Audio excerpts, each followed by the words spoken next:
Le bilan du Survivor Tour 2025, ce que je peux dire, c'est que ça a été très intense. Il y a eu beaucoup de péripéties. Au début du mois, ma grand-mère est morte. Je marchais alors avec ma meilleure amie Tara et j'ai dû arrêter, mettre sur pause le Survivor Tour pour partir à l'enterrement de ma grand-mère à Verdun dans la Meuse, qui s'est mal passé. Tara a dû rentrer chez elle. Du coup, quand je suis revenue, je n'ai pas pu marcher avec mon frère comme l'année dernière parce qu'il était blessé. Donc j'ai passé tout le reste du mois à marcher seule. J'ai fait 2 rencontres en librairie à Marseille et à Nice, donc j'ai fait aussi des pauses pour aller dans ces villes-là, pour rencontrer des personnes et parler de mon livre Endo Solo, le guide féministe, qui est paru chez Gallimard un peu plus tôt dans l'année. À Nice, on a même fait une rando collective avec la librairie Les Parleuses, c'était trop bien.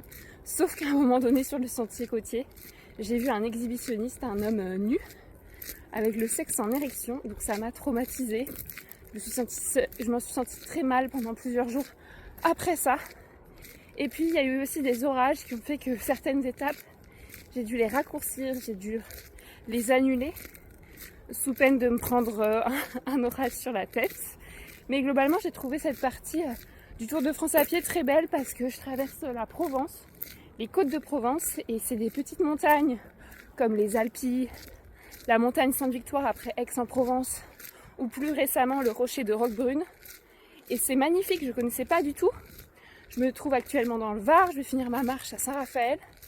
Et je suis très contente d'avoir marché dans les terres, d'avoir marché sur ce sentier de grande randonnée 653A qui s'appelle la voie aurélienne. C'était très facile de bivouaquer. J'ai dormi dans des endroits somptueux. Et bien sûr, il y a eu des difficultés. Mais voilà, je suis fière de moi.